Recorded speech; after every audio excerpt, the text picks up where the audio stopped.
I am happy to inform the August House that the construction of the new Assembly Secretariat building is progressing at a remarkable pace. The construction of additional Secretariat complex at Tura has also begun. The integrated administrative complex at Jowai is nearing completion. In 2026-27, several major redevelopment projects in Shillong will be completed, including Barik Point redevelopment, Watts Lake Promenade development, Polo riverfront project, and ongoing multi-level parking lots.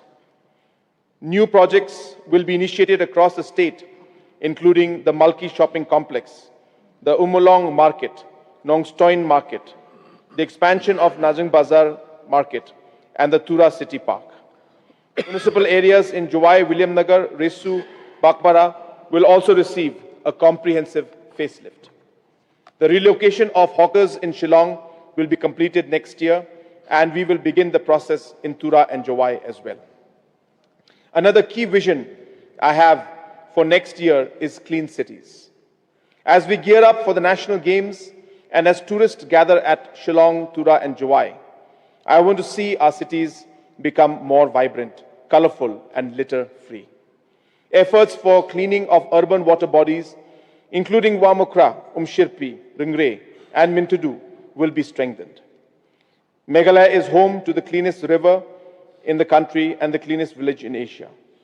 I look forward to the day when we can proudly call one of our cities the cleanest city in India. I am allocating an amount of 1,540 crores for the urban sector, an increase of 12.1% from this year. Increased public investment. Public investment will continue to be the engine of growth for Meghalaya. In the next financial year, our focus on leveraging grant-like funding windows from Government of India will continue.